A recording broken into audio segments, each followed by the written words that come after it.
for council. Yes, we'll just give it a few more minutes. Well, we have to. There's only 4 of us. Morning. Morning, Mr. Rudolph. It's a wonderful day.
Yeah, he is still on the line, and Councillor Thorpe has just joined us as well. So we do have quorum. All right, it is 9 o'clock. Good morning, everyone. I'd like to call the Finance and Audit Committee meeting to order, welcoming you to our January 19th meeting. I'd first like to recognize that we are gathered on the traditional territory of the Nanaimo First Nation. Our clerk this morning will be Ms. Sky Snellgrove. I want to remind the public that the location for public attendance is the boardroom at the Service and Resource Centre at 411 Dunsmuir Street, as this meeting is being conducted electronically. Today's Finance and Audit Committee meeting will be held in accordance with the Community Charter and Council Procedure Bylaw 2018, number 7272. As the province is now in phase 3 of the reopening plan, this meeting is being conducted electronically. However, question period has been reinstated for those in attendance for agenda items only. The question period sign-up sheet is on the table by the entrance door to the boardroom at SARC. If during the meeting any member of the gallery has a question regarding an agenda item, please write down your name and the agenda item on the sheet. And at the start of question period, the Deputy Corporate Officer will call those who have signed up to address Council. The first item on the agenda is the introduction of late items, Ms. Snellgrove. Thank you, Chair. So for agenda item 7A, the Nanaimo Track and Field Club, we're adding Al Johnston to present instead of Tyler Hesterman. Very good. A motion for the adoption of the agenda. Moved by Councillor Bonner, seconded by Councillor Thorpe. All those in favor?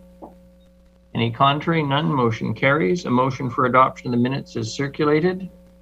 Moved by Councillor Hemmons, seconded by Councillor Martman. All those in favor? Any opposed? None. Motion carries. We have no presentations, but we do have a delegation this morning. Jovan Johnson, Warming Center Operations, will be attending via Zoom. And do we have Ms. Johnson present? We do have Ms. Johnson on the line, so we'll just ask her to unmute and turn on her video and start her screen share.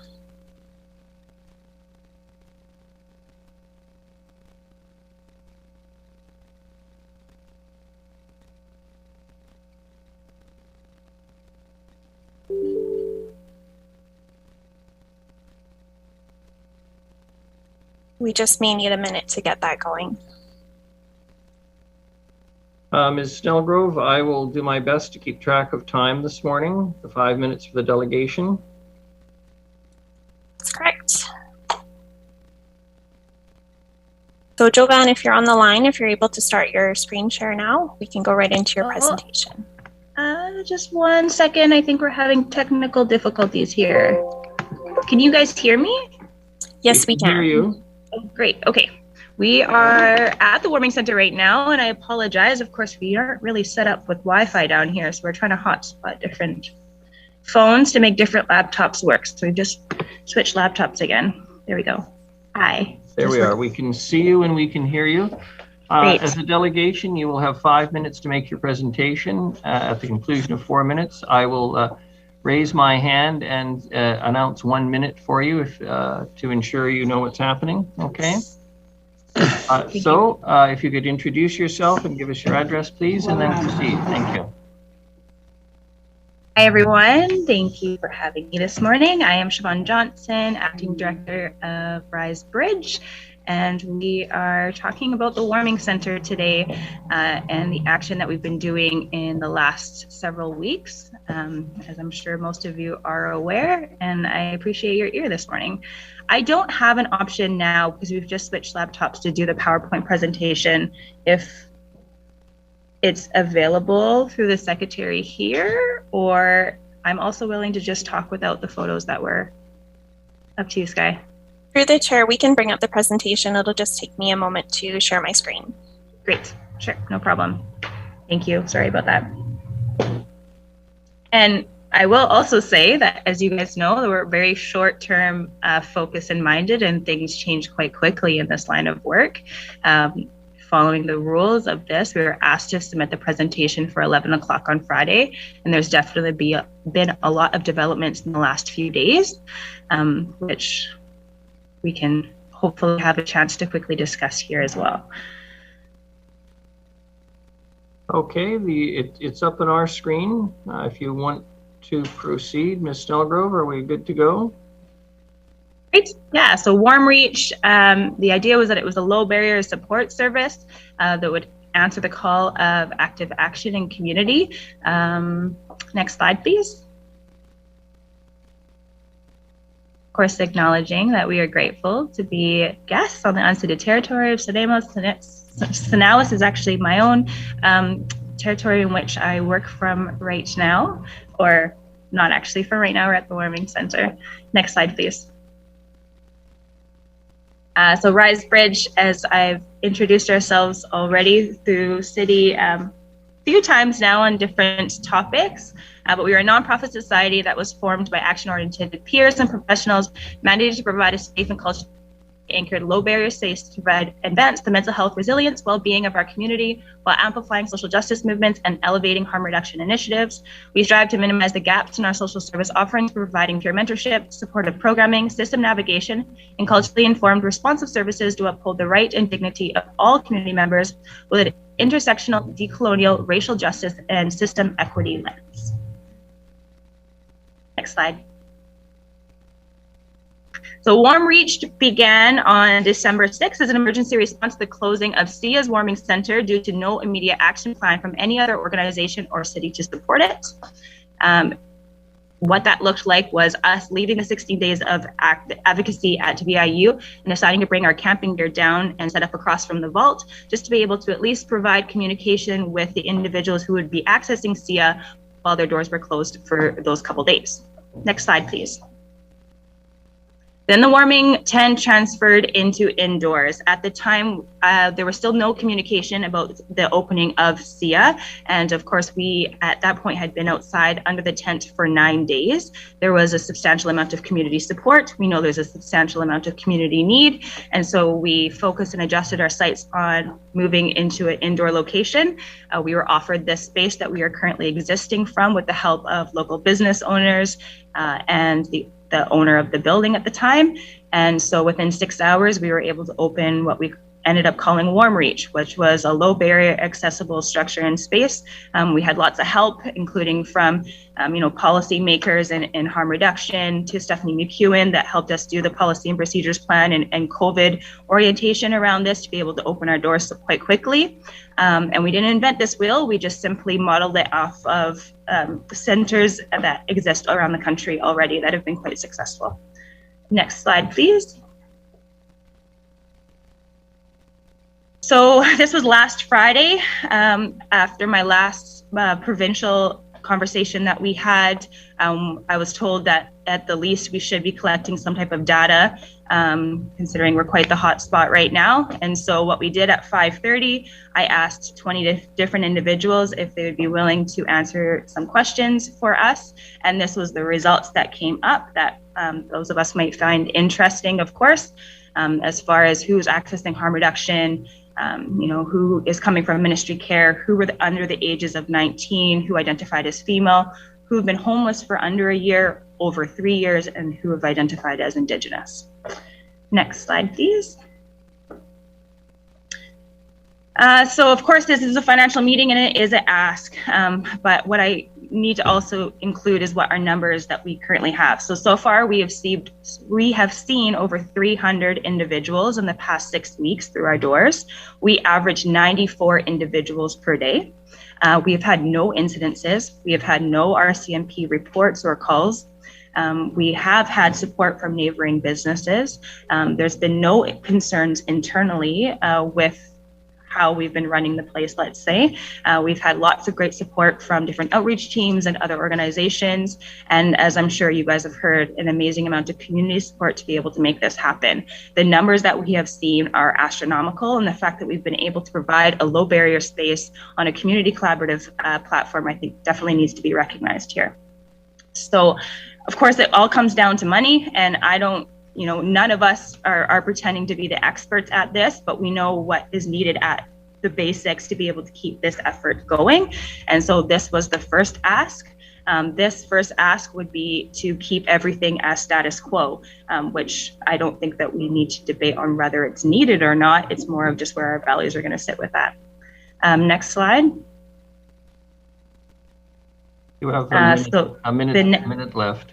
Thank you. So the next ask would be that we would do something similarly, but on a smaller scale. I'm not sure if Council is aware, but Rise Bridge has just obtained a new, what we're calling our community center at Prudhoe. And so we definitely have this space. The idea is that we were going to be offering pre and postnatal and youth programming in that space. But because of COVID right now, anyways, all of our program offerings are currently online, which means we have space and an opportunity to continue to be able to provide some type of support. What our town does not need right now is another outreach team. We have many outreach teams, and I think us continuing street outreach would be destructive to the outreach efforts that are currently happening. I think there's too many. What we actually need is just an open door, a door that people think smaller scale of the resource access center and the 60 bed that has been brought up to the table that I know City Council is aware of that we need to have in this community right now. But my lens is that something is better than nothing and a short-term option needs to be offered. So the smaller ask would be, of course, if the finances can't be there, then some type of support in being able to help bridge services and gaps to the individuals that we've made relations with and that we have identified who are ready to receive in our community right now. And we think that's upwards of at least 30 people right now that could be off the streets and getting the support they need quite instantly if we were to be forced to close at least. Next slide. And the next one, of course, my biggest ask is that we focus our efforts on doing something. In the last 3 days, we've had 6 overdoses. We've had, 14 overdoses and 6 deaths. It's not just a harm reduction issue. We know there's mental health here. We know it's unhoused and homeless. I know there's lots of efforts happening for long-term. I know there's lots of meetings happening for long-term, but I'm asking the council to consider for the next couple of weeks. Our weather's going to drop again. There's really no answers as to what could be available until at least March. I think we provided and proved something that could take a lot of people off of the streets quite quickly. And I'm hoping that there can be a conversation around active advocacy in the short term. Thank you. We're done. Thank you very much. I've given you more time. Any questions for the delegation? Councillor Martman?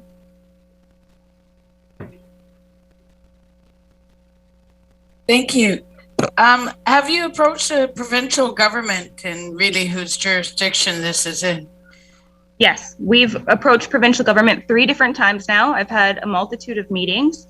It first went to BC Housing. The only offer from BC Housing was, of course, pushing me to explore the 60-bed option that we all know that needs to happen. But again, as far as our short-term option, it was to operate as an extreme weather shelter for the 24 hours. There would be funding available there, but I was then warned that it was actually be underfunded and that the space that we were utilizing would not work and be proficient enough due to bathroom access and other means.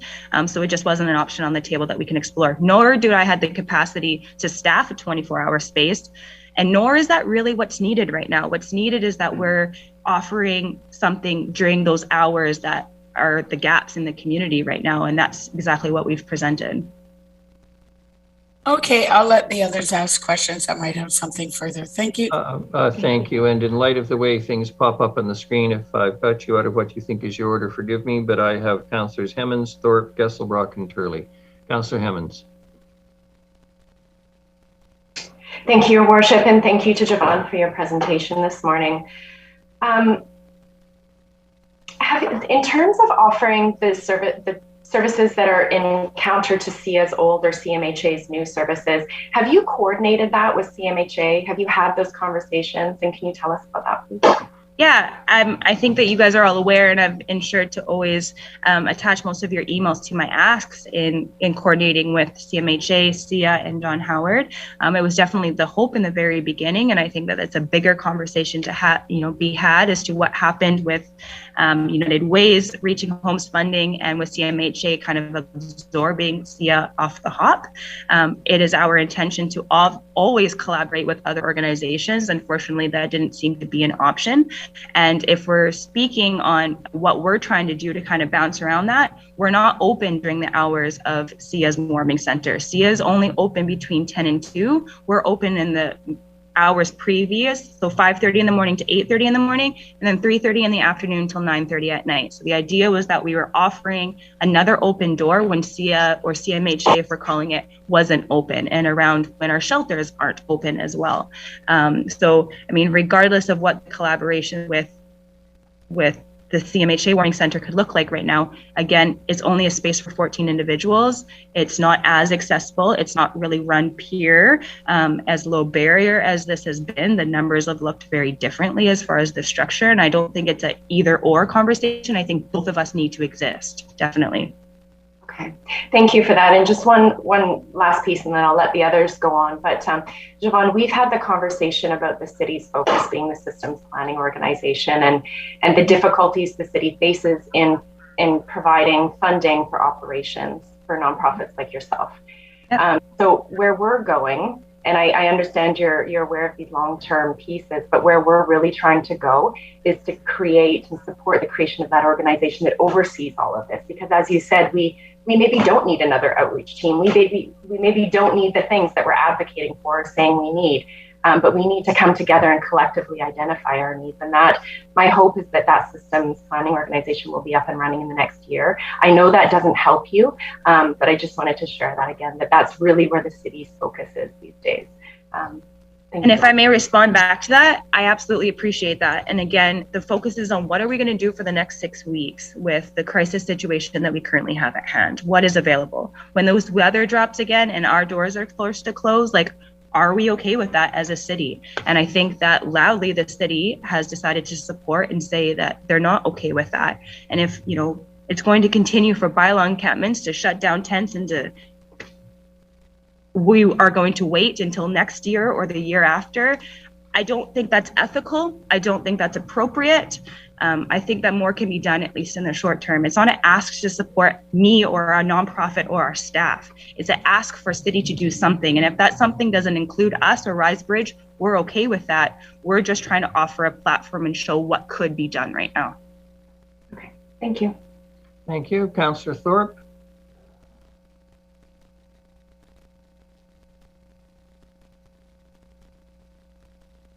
Sorry, Your Worship, struggling with my mouse there. Thank you very much, and through you to the delegation. Just a couple of questions for my own clarification. First of all, the relationship between RiseBridge and Warm Reach. Am I correct in understanding that RiseBridge is actually the nonprofit society, and Warm Reach is simply the name given to the warming center? Is that correct? Yes, we decided to separately name it as Warm Reach because we were hoping for a community collaborative effort, which is what we've seen. We were hoping for other outreach teams to come down. We were hoping for other organizations to want to play a part, rather that be aiding in resources or staffing and volunteering. And that is to a degree as to what's currently happening. So it's why we're not calling it RiseBridge's Warming Center. We're calling it Warm Reach as an extension or a branch of the active advocacy we're trying to see happen in community. Thank you. That clarifies that. My second question, again, just for my understanding, did I take it from your presentation that there are plans to move from the Commercial Street location to a different location? Is Commercial Street considered short-term, or what are the plans for that? So we actually are on Terminal, so we have quite the barrier behind us. So we don't touch Commercial Street at all. We are on Terminal. We see this back door only. This is the location that makes the most sense, and I think the only location we're going to be able to continue to support and run off of. But if the funding is not available, then we're going to have to close our doors quite within the next probably 24 hours, to be quite honest with you. Our next option would then be to provide some type of extension of Warm Reach services from our new building location, which is about 2 blocks up. What that will look like, I'm not sure yet. We're not there. And of course, all of our efforts are hopefully into continuing this and to get as much community support and funding to be able to keep this up. If this doesn't keep up, there's a significant amount of support and community individuals and staff that aren't willing to just walk away from this and drop it. So I'm sure I'll be keeping everyone updated as to what else we decide to do if this has to unfortunately close. Okay, thank you. And again, just where exactly is the potential new location? So our RiseBridge Community Center is the old Lighthouse Church. It's 520 Prudhoe. Again, we're not doing programming from that right now because of COVID, and obviously we're stretched thin with this right now. So our offerings are just online, but it is our intention to continue doing our BIPOC advocacy and youth programming like we had originally proposed and like we have been doing for the last year from that center as soon as possible. Thank you very much. Thank you, Councillor Thorpe. Next is Councillor Gesselbrock.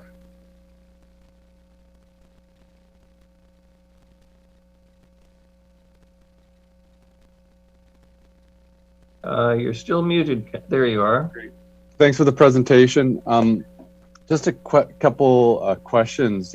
In terms of where you see the current gaps in servicing, I mean, this is a question to you and staff, just for my clarity. Basically, during cold weather, there are shelters that are open and people have to leave them at 7. And then there's nothing offered till 10 o'clock. And then from 10 till 4, there is the CMHC Center, which used to be SIA, that's open. And then from 4 till 7:30, there's nothing open, or 4 till 10, there's nothing open. And then the shelters reopen. Just clarity on that. Yeah, so right now, our Unitarian would close at 7 o'clock in the morning, and St. Peter's closes at 6 o'clock in the morning. So taking it as myself, let's say if I was an individual who was staying at St. Peter's shelter, I would be kicked out at for 6 a.m. If warm reach doesn't exist, the next available option, unless we're talking under -2, of course, from 710 and what city is providing to be the warming center at the shelter right now, the next available option would be the CMHA warming center at 10 o'clock from 2 o'clock. At 2 o'clock, those doors would close, and it only houses, again, 14 people. And to give you an idea, at 6:30 in the morning, we are already at capacity. We're full. And the community actually takes turns in coming in and sharing the space, because we can only have 28 at the time right now. I'm pretty sure we'd have 60 in here in a heartbeat. So 2 o'clock, CMHA's doors would close, and then there would be nothing open again except for New Hope Salvation Army, the dinner service, of course, which would be is very greatly utilized. But then nothing else would open again until 10 o'clock at night when St. Peter's Church would open. So there is nowhere to go, and especially in a time like this, hanging out in Tim Hortons or at the mall. Time like this, I'm meaning as in COVID, it wasn't a supportive option. But unless we're hanging out at the mall downtown or we're hanging out at Tim Hortons, there's nowhere else for these individuals to go if you were unhoused in our community right now. So what we did with Warm Reach is we identified the hours that there was no accessible space for health, meaning first aid attendants downtown. There was no accessible space for harm reduction downtown. And there was no accessible space for shelter, warmth, resource access, phone, all of those things. We accompanied all of those things. We are offering them currently still right now in the hours that we don't have them in those identified areas and gaps. Great, thank you. And sorry, and when does the New Hope Center dinner service open at? I believe it's 4:30. 4 to 5:30. 4 to 5:30 or 4:30 to 6:30. Yeah. Okay, thank you. And the other question I had is, on Commercial Street, we've been getting quite a lot of emails just around increased vandalism and the likes around that area. I know that a couple of the neighbors, Literacy Nanaimo, has had a bunch of vandalism done to the side. And I'm just curious, in terms of needs, like running a program out of Terminal where you're at currently, would increased security services be helpful, just in terms of keeping an eye outside the building? Just how's that aspect managing? Because those considerations usually are a barrier in terms of keeping locations going.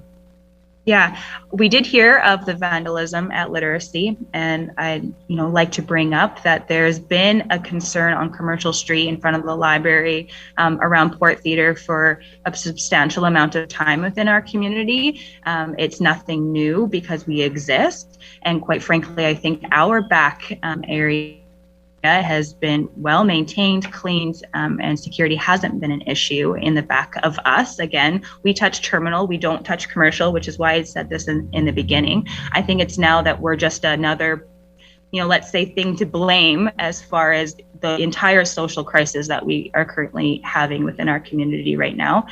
Increased security, sure, absolutely. We're never going to say no to that. However, I'd like to give the council an example. When we were running the tent outside of the vault, and we ended up getting a bunch of donations in that night. The snow had just come, and we wanted to be able to find everybody who had already left the tent and assumed that we were closing down. So we had drove around in multiple vehicles with all of our, jackets and tents and tarps and donations to try to find everyone. We found, of course, a lot of individuals around the Port Theatre area, and we were checking in with them at a time where no other outreach team was available downtown at the time. And so we were doing a lot of harm reduction and checking on everyone. And there was one security guard in the downtown area around the conference center and the Port Theatre. He was very happy to see us there and to ask, to have our help in doing so. And he was pointing us to all of the groups of people who are all around, and we were kind of all doing our best to try to get to everything. He came back up and asked for our support because there was lots of individuals sleeping in the stairwell of the parkade at the theater. We said, absolutely. We jumped into the car and we drove around the block. At the time, the Port Theater was a Wednesday night. The Port Theater got out from an event. It was 9:30 at night. There was all of a sudden 1,000 people flooding the streets and getting into the parkade and trying to get up these steps, where about 30 individuals were using drugs, did not have the capacity to move. We were already trying to nalox on a bunch of other individuals on the stairs upstairs. It was a very traumatic and chaotic scene for everyone. And the security guard walked away. He walked away a couple blocks down, and there was nothing that he could do. So we could have one security guard, we could have 10 security guards.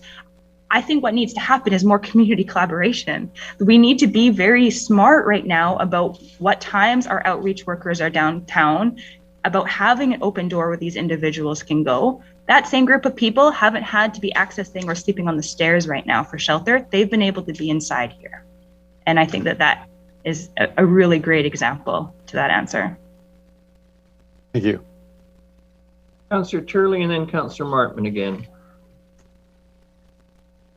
Thank you, Your Worship. I just wanted to bring up a topic that was brought to my attention shortly after you opened, backing onto Terminal Avenue. And that was I got a call from the owner of the business, the building to the north of your location, right next door, about individuals hanging around the back of their property.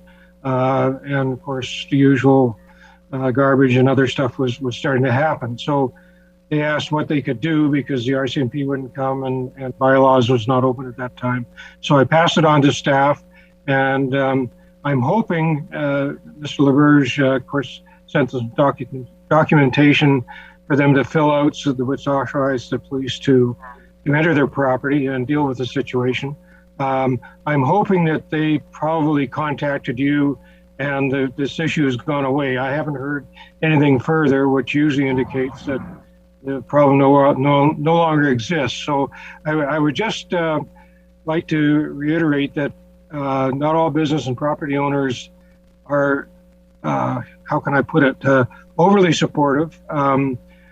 There can be issues, and if it continues, that you know your group responds in a timely manner to deal with the issue. And based on what you've said this morning, it gives me a bit of hope that is actually going to happen. Thank you.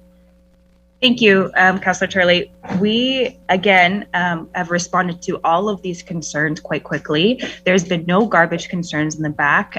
We are paying, along with the CAT team. The CAT team has supported us with a grant to pay peers to do garbage pickup and, you know, to secure the place. When we first opened, there was a few individuals who decided to try to take up encampment in the neighboring business in which you're talking about. Unfortunately, that business owner's response was to try to ram his truck through the tent which somebody was sleeping in at the time. So I'm well aware of the individual who's quite upset about this, and we've done everything we possibly can to mitigate the situation and make everybody happy and safe. Thank you. Councillor Martman, you had your hand up. Have you taken it? You're done? All right, then Councillor Bonner, please. Thank you, Worship, and thank you very much for your presentation, and I appreciate all the work that you're doing down there. I don't quite agree with Councillor Martman. I think the work of providing emergency shelter supports, warming centers is something the city does on a regular basis during disasters. And this is a disaster. It's just a long, ongoing disaster that is with us constantly.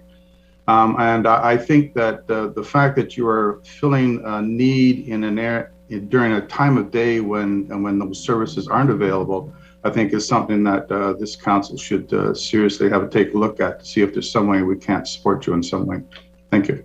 I appreciate that. And I also will add that we've just heard from Island Health as well. We've done a significant amount of continued services with the PCO van and first aid down here, which is of interest of course, their emergency room and our hospitals, which are overflowing right now due to COVID. So the fact that we have first aid attendants available down here and that hasn't needed to make its way up to the emergency room are of great interest to Island Health, not just on the harm reduction front, but also on the health front. So I agree with you. I don't think think it's just city. I don't think it's just provincial or federal. It's everybody. But at the end of the day, this is our community. These are our community members, and it's our city. It's our businesses that are affected. And regardless of where we all sit on the fence with it, something needs to be done on both sides instead of nothing. And that's what I'm asking that we focus the sights on right now.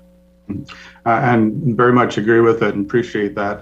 The only other thing is to Councillor Hammond's point of the SBO, I believe, and we're hoping would be the help of coordinating a lot of this, as we're saying, helping the agencies do much better at what they're doing. Thanks very much. Councillor Martman and then Councillor Turley again. Thank you. I just had a question. There are a lot of not-for-profits helping our individuals that are marginalized in our community, and they're done on a volunteer basis. Not that people don't deserve a living wage of $25 an hour, I understand that. But how would we justify paying when so many not-for-profits are run by volunteers and or they're alive because of volunteers? And I'm wondering how many people volunteer for your organization?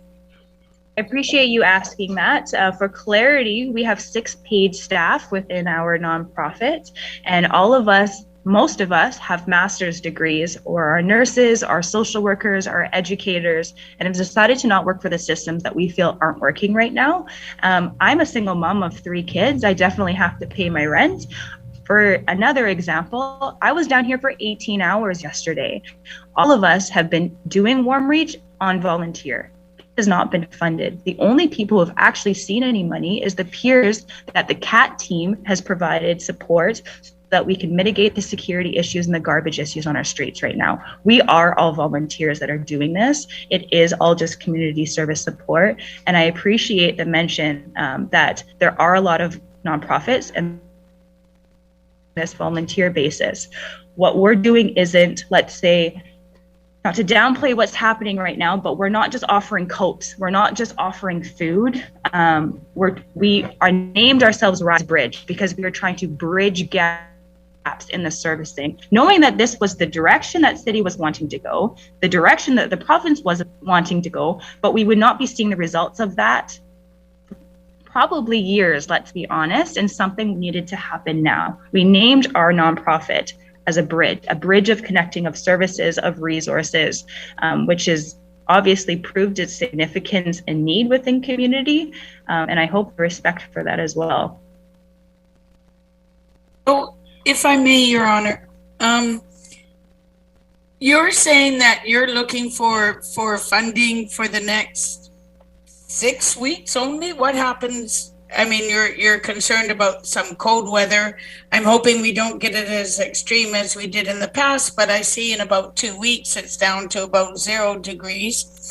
Are you only looking for a specific funding for 6 weeks? What happens after that? Yeah, I mean, again, to be quite frank, I think it's paramount that something is offered for the next 6 weeks due to weather and the heightened health crisis around weather. I think after 6 weeks and the efforts around harm reduction and health, like I said, if anything, there would be another conversation, rather that's with BC Housing of unhoused or provincially. But I think the efforts need to come from the city because of the gaps of servicing right now due to weather in the next 6 weeks. Yeah, there's lots of components here. And I think that the longer that we remain and prove our capacity and this modeling, more people will come to the table, rather that be provincially, Island Health, other organizations for sure. But it's more of just needing to continue what we have going on right now until something else is offered. Okay, I have further questions, but it would be for staff, so I'll wait till after. Thank you. Thank you. Councillor Turley, please. Thank you, Worship. I just want to clarify something that the delegation said with regard to a pickup truck. I've looked up the email that I received from the owners of the property. It was sent to me on January the 10th of this year, and it was sent as they were in Mexico. And I just want to clarify that the owner of the truck, unless it happened at considerable time after January 10th, wouldn't have been the ones with the pickup truck. So I think we have to be careful because this is a public meeting of indicating acts of violence when we don't know who actually did it. So I just want to clarify that it would not be the owners of the building. Thank you. I appreciate that, but I do question then, Councillor Turley, if the individual was in Mexico at the time of sending the message, then was he aware of what was actually going on? Yes, they had people watching the building for them, and I actually saw it myself because I go along Terminal Avenue quite quickly or frequently after meetings. So there were definitely people gathering behind their building. Right.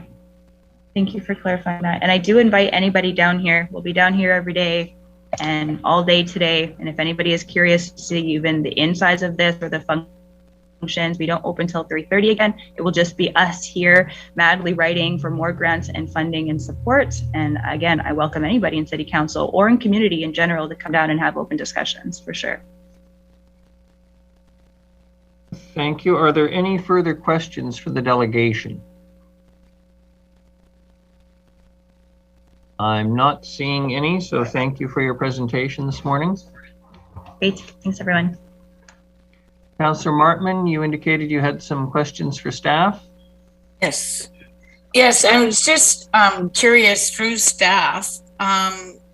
We had funding for a warming center, and I know that we do have our Caledonia for the extreme weather event. So I'm just wondering, what is it looking like for us? Financially. Sorry, who's Mr. Lindsay, Ms. Bopal Singh, whoever?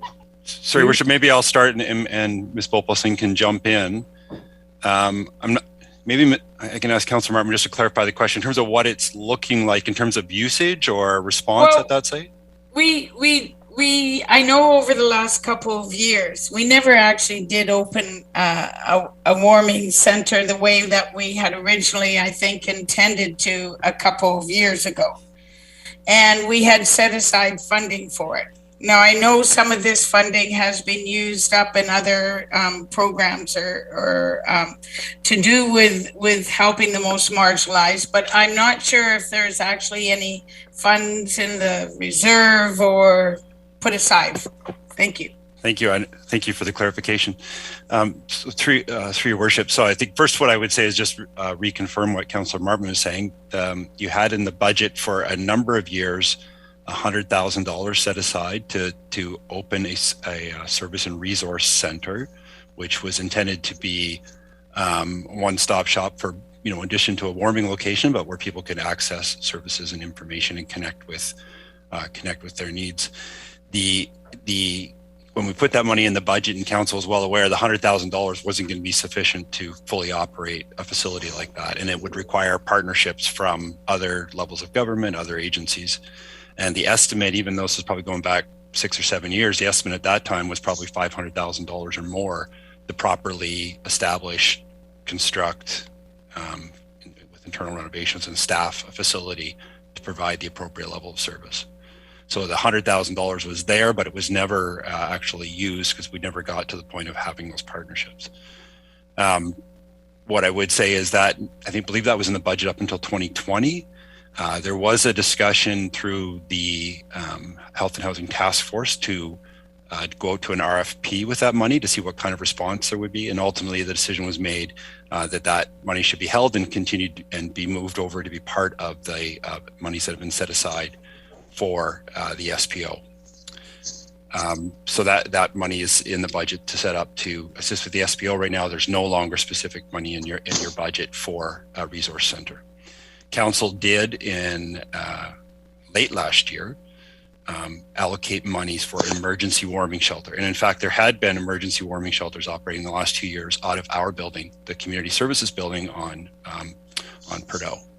And with the closure of that and the transfer of that property to BC Housing to allow for the construction of permanent supportive housing, we no longer had a designated building for emergency warming shelters, and council took the step of identifying a building down at Caledonia, where council currently funds the shower program to allow for emergency warming shelter, daytime warming shelter during those cold days. So it did operate, opened on December 27th.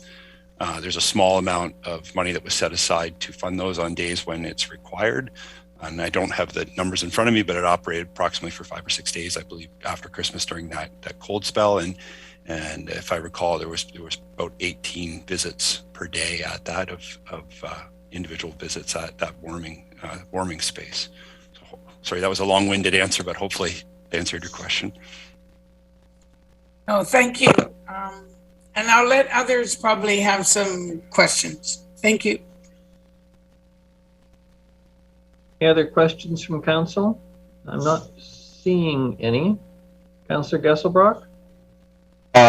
Thank you. I'd like to put a motion on the table. I don't know if you want it now or later on once we're done the other agenda items. Through the chair, now would be the appropriate time. I was going to say, we are dealing with the item. Thanks. Motion? So, yeah, I'd like to move that staff meet with Rise Bridge and provide a report to council as soon as possible on need and options to address current gaps in daytime drop-in programming during cold weather till March. Is there a seconder? Seconded, Councillor Martman. Discussion. Councillor Bonner, or well, Councillor Gesselbrock, you wish to speak to it first?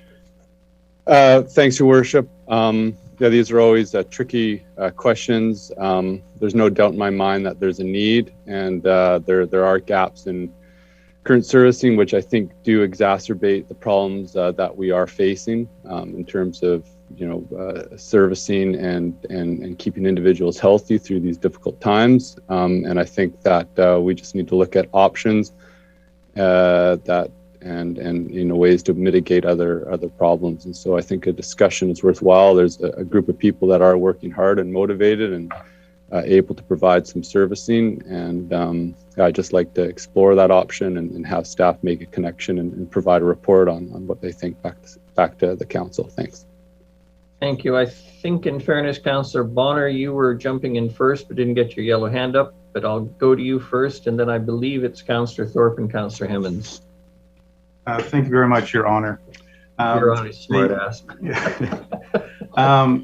My concern is the ask today wasn't necessary for that. I'm in favor of staff reaching out and finding out what in terms of the motion here. But the ask today was specific to needing some funding almost immediately. I'm just wondering how fast the report would come back to us and how fast can we act on it.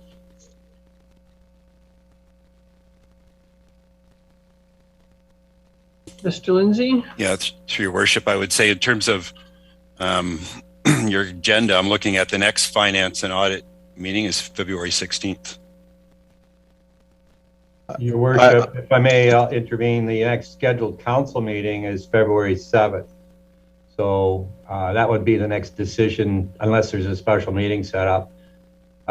Next decision-making opportunity would be the 7th. And of course, the minutes from this meeting, I believe, would be forwarded to that meeting as part of the consent.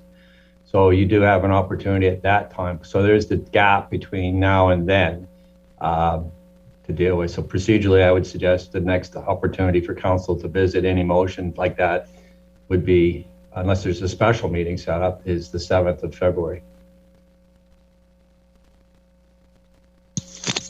Councillor Thorpe.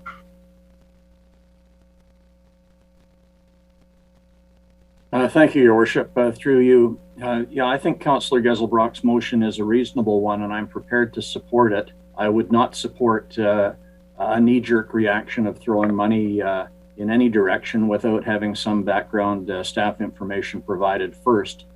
And I'm hoping that staff is comfortable with having that conversation and bringing that information forward. For me, Rise Bridge is largely an unknown quantity. I understand they're a non-profit society, which has been established, but beyond that, I don't know much about their credibility. And I would also be interested in what other options are being looked at or are possible for spending city money. So the bottom line is I'll support the motion on the floor, but I would not support anything that's more rash than that. Thank you. Councillor Hemmons and then Councillor Gesselbrock.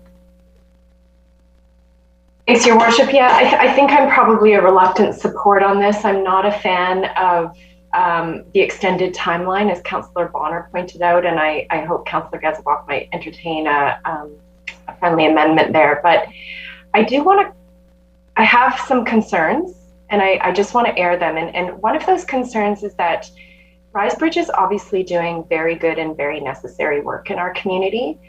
And if we do this at any point, any other organization that is doing good work in our community, of which there could be 100 given the need out there on the street, we are setting a difficult precedent here.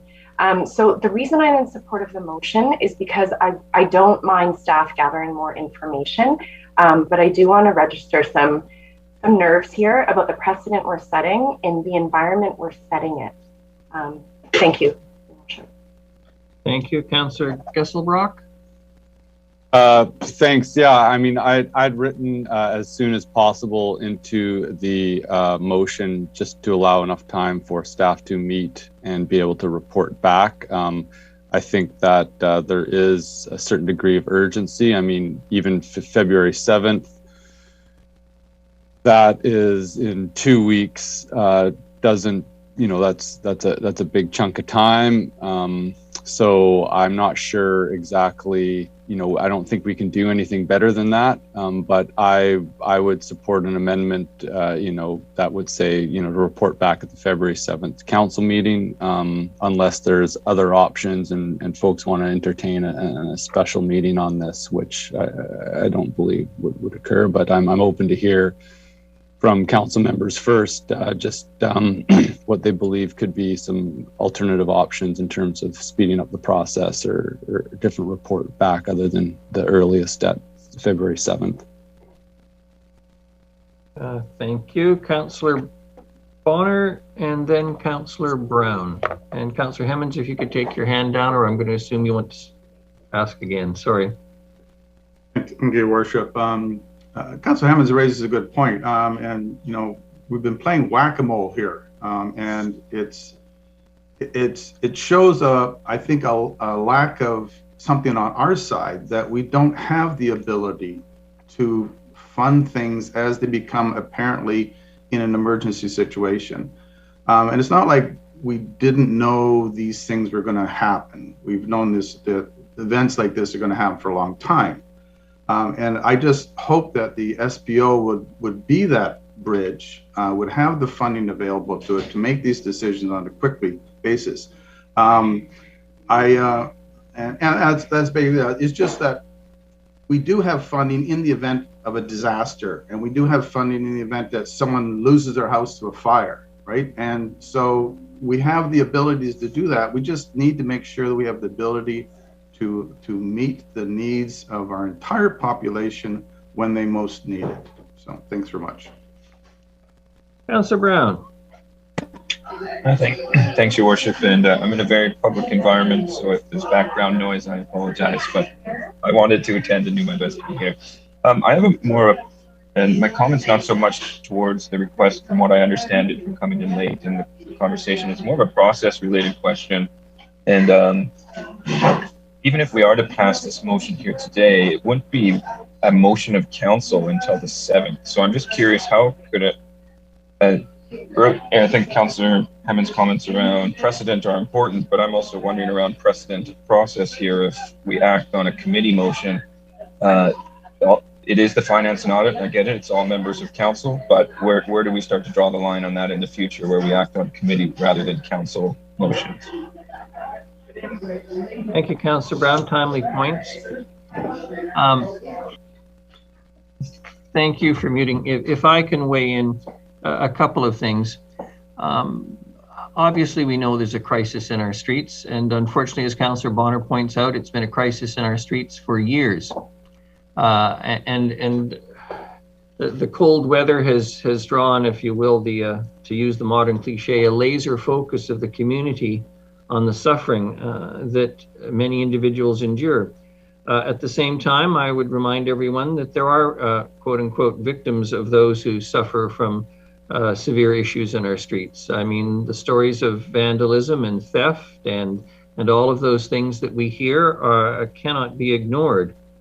And I'm certainly on the issue of process, notwithstanding that an organization like Risebridge can move very nimbly and quickly. We are not Risebridge. We are the Council of the City of Nanaimo. There is a process. Those processes are there both from a legislative perspective and from a policy perspective as being in the public interest. As Councillor Hemmons very wisely pointed out, the whole point of our Health and Housing Task Force was to recognize the multiplicity of organizations in our community, many of whom have not only experience, but experienced staff who have programs, who have been doing the good work for a very long time. The fact that Risebridge, referring to itself as Warm Reach, comes to us and says, we've been doing some good work, now give us some money very quickly, please. Frankly, I'm not moved by that argument. And I must say, and this is not a decisive factor for me, and I was hoping this morning that given the Ms. Johnson was here on behalf of Risebridge, that she might have perhaps cared to apologize to the city and to the RCMP, but I didn't hear that. I would remind everyone that you can check their website, and it is still up this morning, their post authorized by them on their website, January the 5th, City of Nanaimo bylaw and RCMP, bracket 15 individuals in total, are currently stealing many tarps, tents, and sleeping bags, etc. With great respect, I am not moved by the insult to those people who are employed by us to provide order and security to the city to enforce our bylaws, or to the RCMP who are dealing day in, day out, who we know are already, as are many first-line responders, suffering from a fair bit of PTSD and other ailments related to their work. I am not fond of an organization that thinks it appropriate to issue a release and then not to remove it or apologize for it, that accuses people who work for us and RCMP members of stealing. It is not decisive for me, but it does indicate, if I may phrase it this way, a certain lack of sensitivity and maturity. So I'm prepared to support the motion this morning and to have it come back to council. How I will vote on it will be an entirely different matter. But at least from a process perspective, all of the other organizations in this city that choose to work cooperatively and have been doing so for a very long time, many of whom participated in the Health and Housing Task Force, will at least have an opportunity, if they wish, to step forward and fill what Risebridge says is a gap in services for people during the day. So if anyone wishes to say anything further, please now. Otherwise, Councillor Gesselbrock, are we going to treat this for Councillor Thorpe, please? Thank you, Your Worship. I'll be brief, not to prolong this. I think Councillor Brown made an excellent point regarding process, and I also agree with the comments of Councillor Hemmons and yourself, Your Worship, who've summed up my feelings on this issue much better than I could express them. And I hesitated to bring out to the delegation that post. I didn't want to appear impolite, but I share your feelings exactly. Thank you. I'll go to Ms. Snellgrove before Councillor Gesselbrock. Ms. Snellgrove. Thank you. I just wanted to provide clarification that this recommendation will go to the council meeting on February 7th to be considered by council if it passes here at the committee. Thank you. All right, and if we can have the motion read back, please. I think it's always useful. I move that staff meet with Risebridge and provide a report to council at the February 7th council meeting on need and options to address current gaps in daytime drop-in programming during cold weather till March. Sorry, Councillor Brown? Yeah, point of order. I just don't see how that motion can work, especially with the date, right? We're asking staff to do work at a committee level. We are not council, right? I feel strongly about this because it then becomes a pick and choose of when staff act without council direction, and I think puts them in an extremely awkward position. One I'm not personally comfortable putting them in, even if they may be comfortable at this time. Thank you, Councillor Brown. I'm going to go to Mr. Rudolph and then Councillors Martman and Gesselbrock. Mr. Rudolph. Thank you, Your Worship. I think the issue of process is, council has been very focused this term on good governance and being consistent and being reliably consistent and dealing with things. So the normal process would be to deal with all financial matters at finance and audit. So Mr. Lindsay was going to say the next finance and audit was, but knowing that this item would be coming forward to your next meeting as part of consent, if council pulls that item out of consent, I think it would be incumbent on staff to provide council with some set of information in advance of that, anticipating there will be a conversation. So you're well within your rights to, the question then becomes, is this something that you feel is urgent and short term, and you couldn't consider that at that time? So just because it will automatically be on your consent agenda, I think it's wise for us to, regardless of this motion and anticipating a conversation that will happen, staff attempt to have that meeting and prepare some set of information for your consideration at that meeting. It's not normal process, but it is something that I think it's an anticipatory kind of action based on what the intent of the motion is. So regardless of whether there's a motion or not today, I suspect that you would benefit from some information at that time, but again, it's up to council whether you want to pull it from consent and have that conversation at the next meeting. But we at staff I think we'd be well advised, regardless of the outcome of this motion, to be prepared to give you the best set of information we can and try to arrange for some set of information in the next 2 weeks. Thank you. Thank you very much. I'm going to go to, in order, Councillors Martman, Gesselbrock, and Brown, please. Thank you. I'm a little more comfortable after Mr. Rudolph's explanation, because I had concern regarding process as well. But I believed I was the seconder to that motion, and I don't remember agreeing to the friendly amendment of the date. But I'll go along with if it seems to be okay with process, and obviously with cold weather, this does have a sense of urgency to it. So I'll just let it lay as it is. Thank you. Thank you. And in fairness, Councillor Martman, I think what Ms. Nelgrove was saying is it comes, as has been pointed out, it comes back to the council meeting period. It's not an amendment to the motion, but I take your point. Councillor Gesselbrock and then Councillor Brown. Thank you, Your Worship. Yeah, just apologies about adding the February 7th in there. It's after Ms. Snellgrove and comments from Councillor Bonner. I thought that was discussed, but yeah, just looking at something as soon as possible, given the urgency. This request did come in, and it was decided to put it at a finance and audit when we did know the timelines on this were a lot more short and urgent. There's no reason why it couldn't have come to the council meeting, on Monday as well. And so there's a lot of things that could have been done better. I think, I'm not too concerned about us following bad process and setting a precedent. These are examples of things that do come up and that we do need to be able to operate in a way that is considerate of just the conditions that we're in. I think this council has been very good about its process and does not need to fear of slipping into bad practice. Thank you. Thank you. Councillor Brown.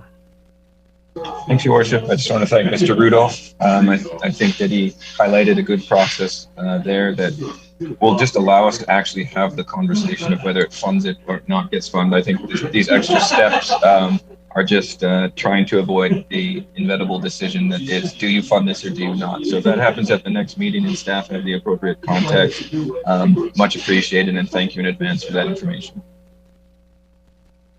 Thank you very much, Councillor Brown. And I'm just going to repeat what I said earlier, if Council will forgive me.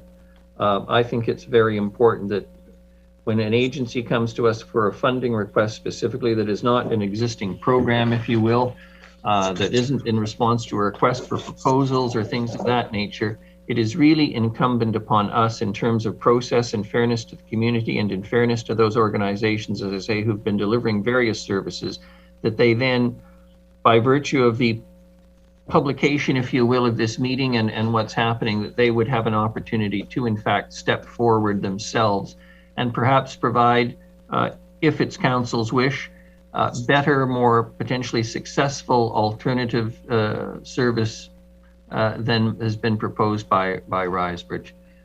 Councillor Brown, did you want to speak again? You've just got your hand up. I suspect, given the noise we heard in the background, you have a fair number of distractions this morning to attract you.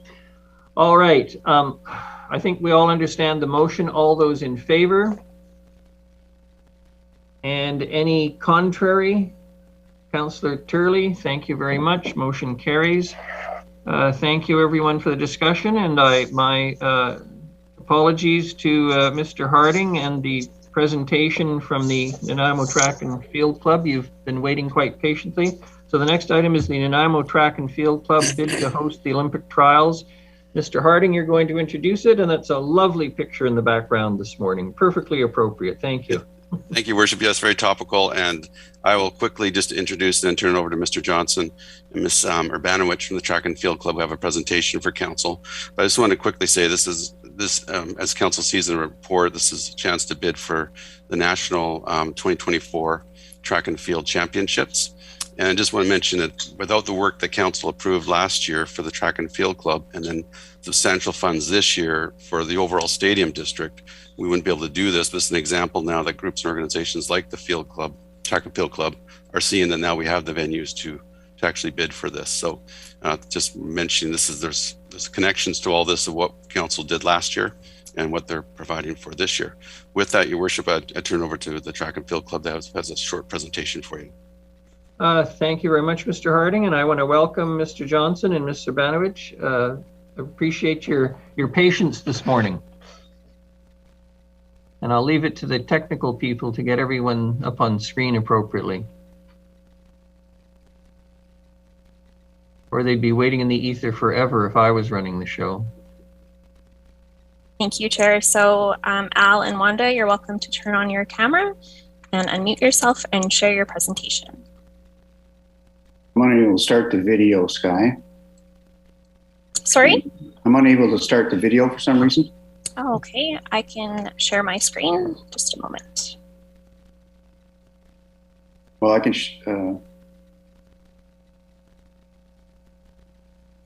I've been shut off. I'm having the same trouble. Yeah. Yeah. There we go. There we go. Is that mine or is that yours, Sky?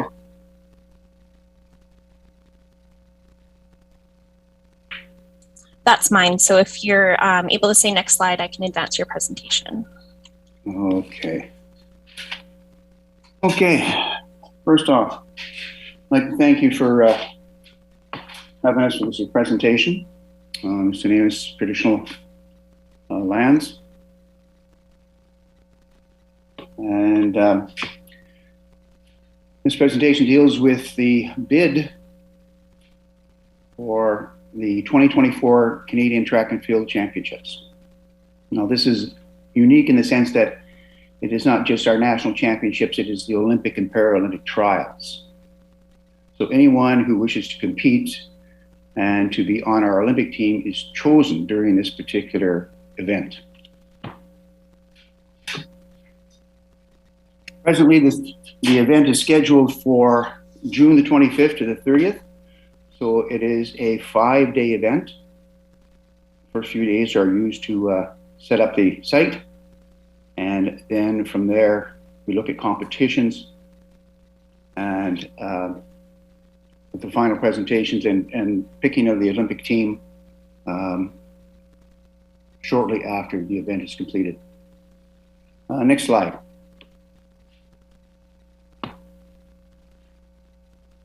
So our national championships will draw over 2,000 athletes, coaches, and officials and personnel. It will be visited from people from across Canada and the United States. There is an awful lot of our top athletes who compete and train in the United States, so we'll see a large contingent of American coaches and American athletes coming up to compete in this, as well as our own athletes. Next slide. Taking a look at this, the national championships, we'll break this down into the following categories: economic activity, tourism, promotion, showcasing our facilities, our hosting history, and the bid process. Next slide, please. Because of COVID, we don't really have any numbers for the economic impact of Olympic trials since 2016. Edmonton hosted them.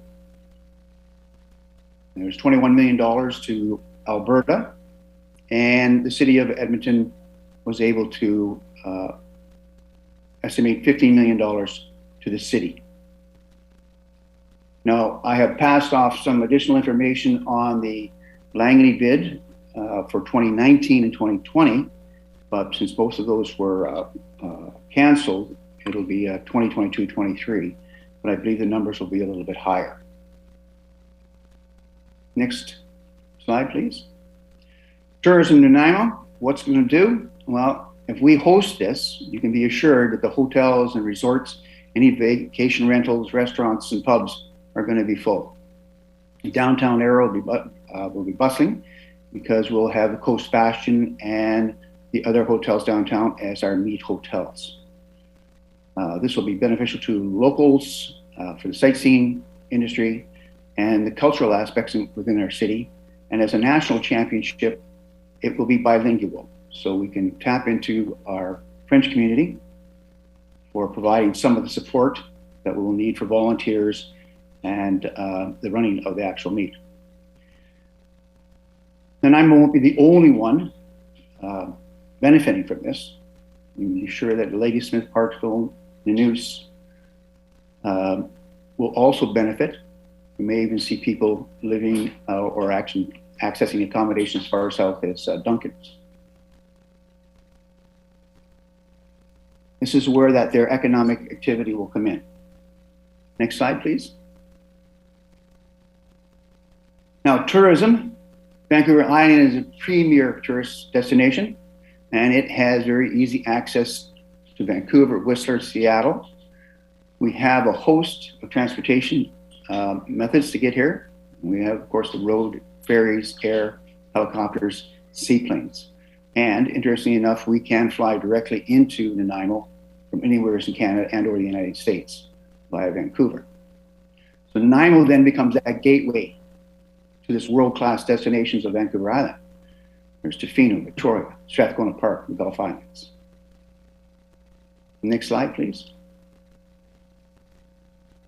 Promotion. Showcasing what we have. As earlier noted, we have invested a great deal of money and time and effort into producing this hub in Nanaimo for sports. The Rotary Bowl has been resurfaced and now is a quality IAAF competition site. We have the artificial field at NDSS, the Aquatic Center, both Sir Roxman fields, the university right above, the Ice Center. All of these will provide a positive sort of media for hosting this particular event. And it's going to provide the city with a strong platform to promote itself on a national sporting, as a national sporting destination. One of the other key points about this particular event is that it is covered nationally by the CBC as part of the Road to the Olympics program. So we'll be getting coverage prior to, during, and after a particular event. Next slide, please. Event hosting history. Nanaimo has hosted a number of great events. We've hosted 3 BC Summer Games. We've hosted the BC High School Championships, which is actually one of the largest, if not the largest, track and field event in Canada. The year we hosted it in 2016, there was 2,673 athletes, the largest number ever to attend. Those are just athletes. We're not talking about the coaches, families, and support staff. We've been involved with a number of events yearly, and we have also hosted BC High School Cross Country Championships, BC Club Championships, over these years. So we're quite suited in terms of being able to host an event of this size. Next slide, please.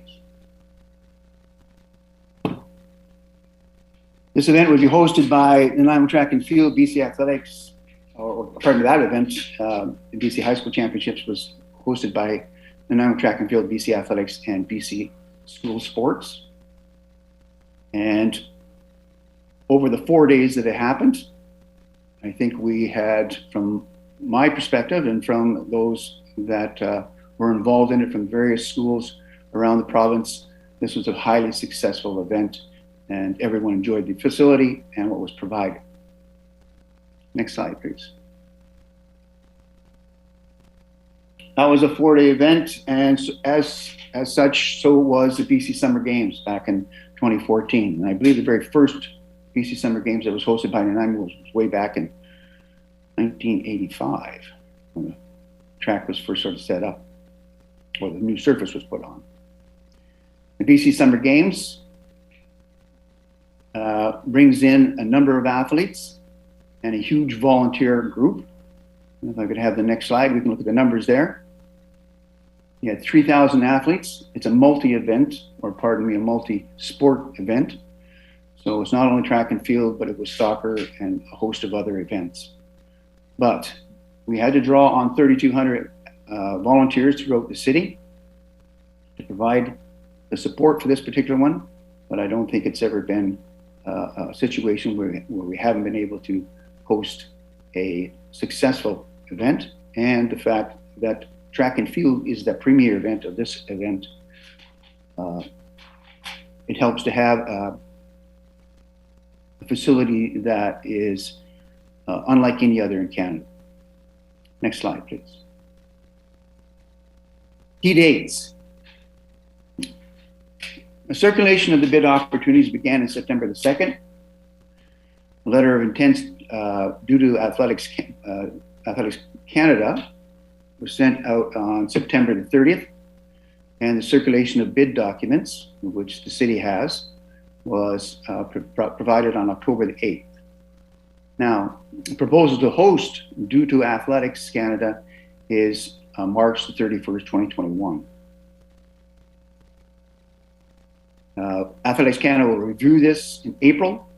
Decisions and notifications will happen in May 2022. An announcement of the winning bid will be in June.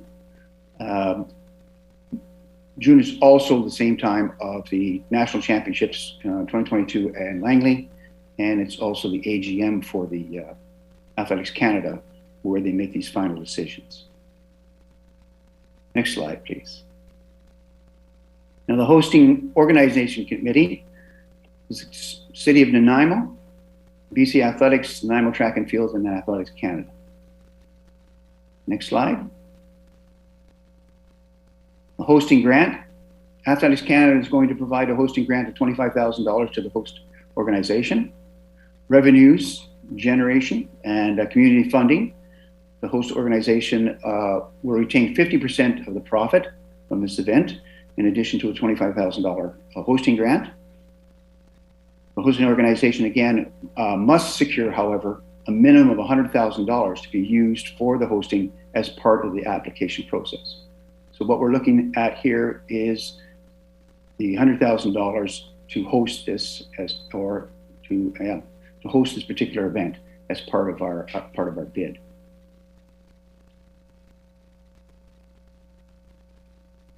Next slide.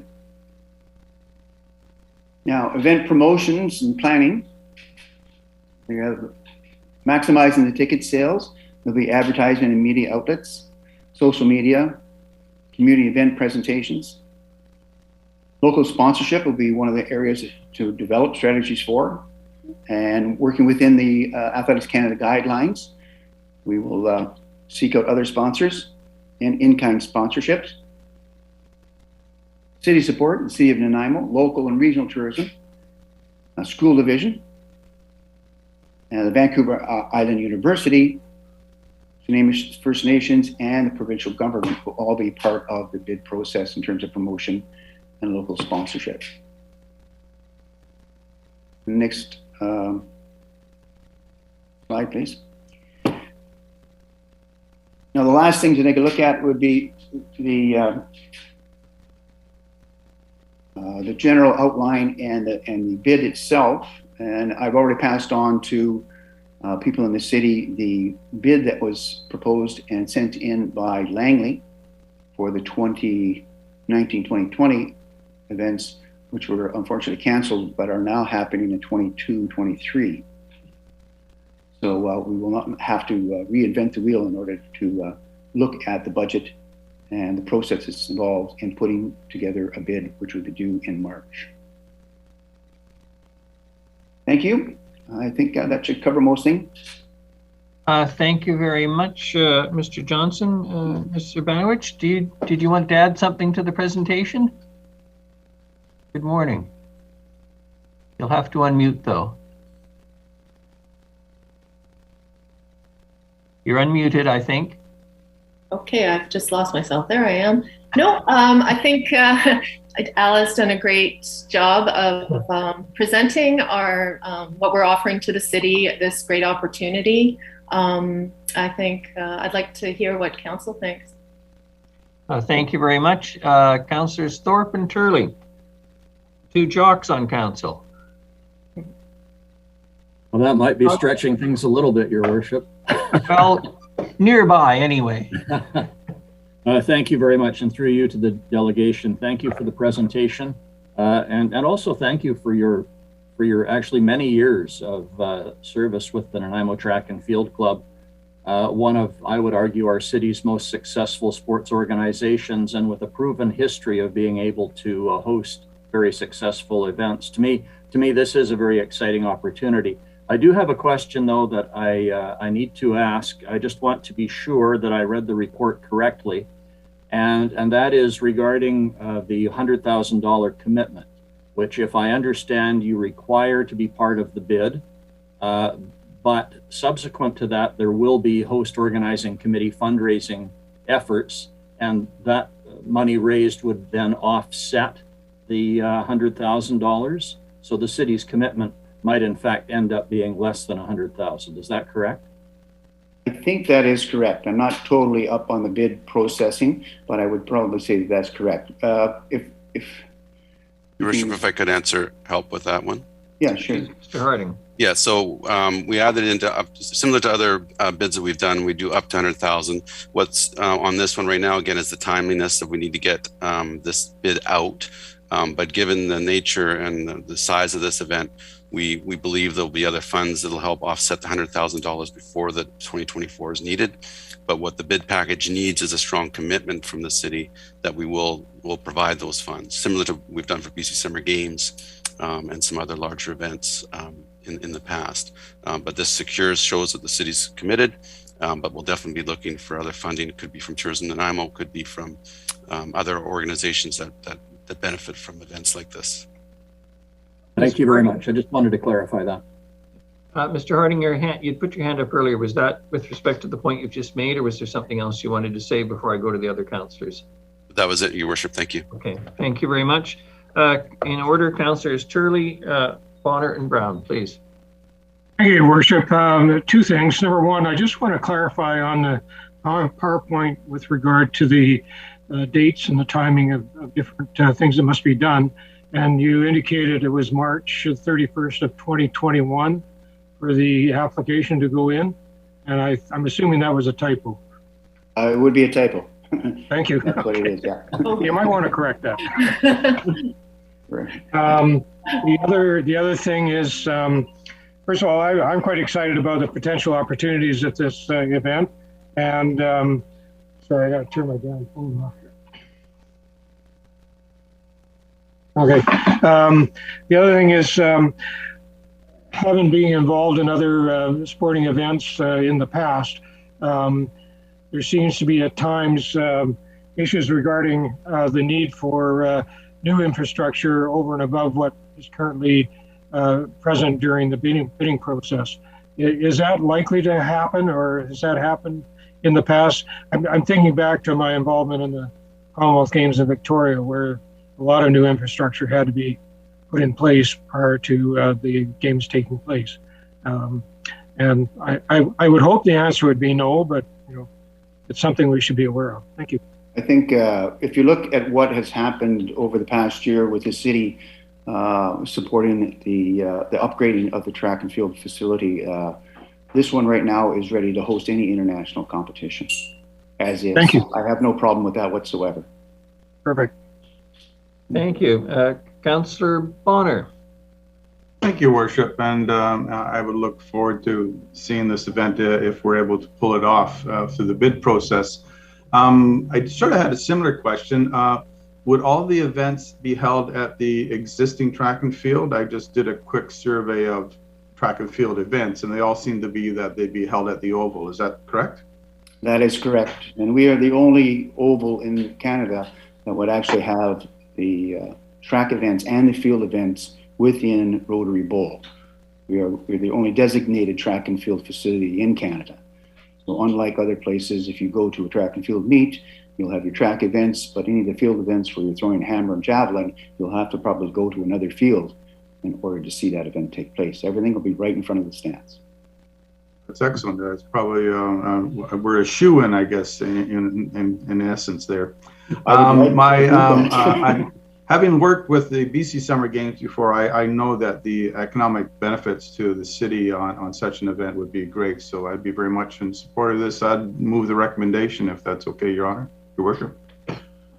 Why does everyone think I'm a judge this morning? Am I sounding particularly? It's Martman that did it. Yes, and Councillor Brown is seconding it. Do you want to say anything further, Councillor Bonner, or should we go to Councillor Brown? Oh, I'm good. Thank you, Your Worship. And I want to apologize to Councillor Brown for not referring to him as a jock as well, given his great interest in pickleball and encouraging my athletic activity in that area. Thanks, Your Worship. There's a couple other good jocks on this council as well, so quite a few of us. I had nothing to add. I was actually just highly supportive and wanted to move the motion as well. All right. Any further discussion on the recommended motion? Let me just say very quickly, this is completely consistent with councils, previous councils and this council's work around ensuring that we have athletic facilities that will attract athletic tourism, let alone the enormous benefit it is in building community and country when athletes get together and compete and their families come and as coaches. So this is an easy one this morning.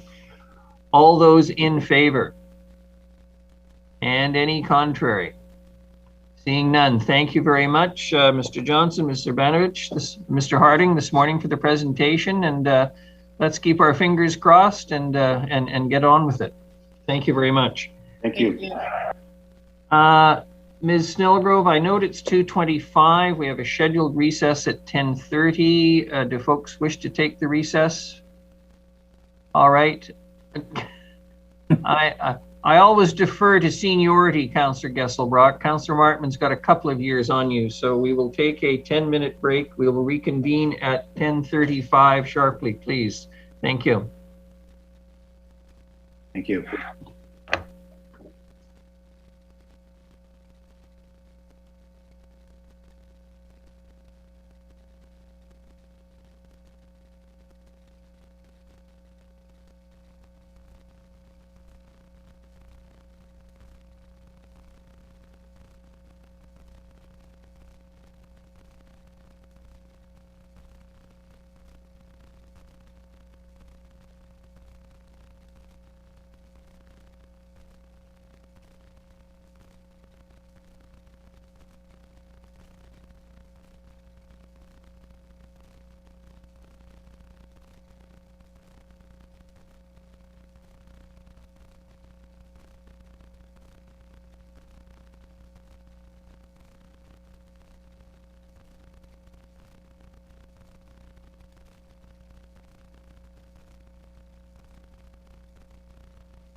All right, everyone. Thank you very much.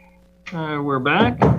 The next item is investing in the Canada Infrastructure Environment Quality Program. Ms. Mercer, good morning and welcome. Good morning, Your Worship. So a joint federal provincial grant program has been undertaken to support infrastructure projects in communities across the province. And this is to assist in the developing of well-planned community infrastructure that will promote or protect public health and environment, promote climate change resilience, and support a broad public benefit and service sustainability. So this grant program will fund up to 73.33% of eligible costs, and stacking rules will apply with this intake or this grant stream. So the Millstone Trunk North Sanitary Sewer Project has been identified as the best candidate to apply for this grant. And currently in our financial plan, we have a budget of $3,870,000 for this project. And that consists of some design money in 2023 and with the bulk of the budget for construction in 2025. So currently the funding sources are borrowing and the sewer asset management reserve. So however, we have recently received some updated costing for this project, and the budget has been revised to $5,115,295. So there will be a need to amend our plan for that. If the grant application is successful, the funding sources would change to the grant being the bulk of the funding at just over $3.1 million, and the remaining would come from the sewer asset management reserve at just over $1.9 million, and therefore we would need no borrowing. So the grant application deadline is January 26th, with final approval expected in the spring of 2023. So what we are asking council to do is approve the project for this grant submission, commit to funding the city's portion of $1,950,874 from the sewer asset management reserve, and increase the budget in the 2022 to 2026 financial plan to $5,115,295 to reflect this new cost estimate. So that, in a nutshell, is what we are here to talk about. Thank you very much, Ms. Mercer. Any questions? If not, Councillor Bonner, do you care to move the recommended motion? Seconded by Councillor Gesselbrock. Any discussion, anyone? Fingers crossed. All those in favor? Any contrary? None. Motion carries. Thank you, Ms. Mercer. The next is the 150 Time Immemorial Grant Program. Again, Ms. Mercer, please. Thank you. So the 150 Time Immemorial Grant Program aims to advance reconciliation and learning, promote a diverse and inclusive society while supporting resilience into the next 150 years. So there are two streams with this grant program. One is for the cultural heritage awareness, and that has funding up to $50,000. And the second stream is community and heritage planning, and that has funding up to $40,000. So this program will fund up to 80% of eligible costs to a maximum funding of each intake. So the grant application deadline was December 24th, 2021, and the final approvals are expected in March of 2022. So as the deadline was very tight for this intake, the staff did not have time to bring a selection of projects to council for consideration. So as a result of that, the following projects were submitted for consideration. So under the cultural heritage awareness, the city applied for 2022 reconciliation event project funding of up to $48,000, and that's for the National Indigenous Peoples Day as well as the National Truth and Reconciliation Day.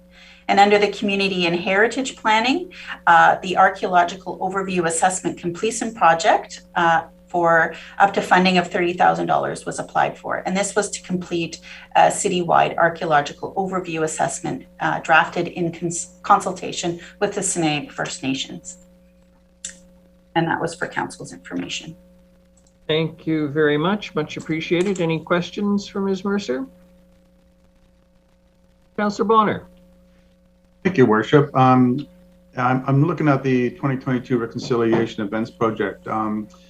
We've already authorized, I believe, $60,000 towards this project. In the event that we get $48,000 in grants, would we then have $108,000, or are we still at the $60,000? From my perspective, it would we would have less, like we would need less city funding, but I will let Ms. Bhopal Singh add more to that if she has anything. Ms. Bhopal Singh, thank you.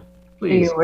Through your worship to Councillor Bonner, the intention here would be to reduce the amount of the city contribution, and we got support from both the school district and Nanaimo to apply for this funding.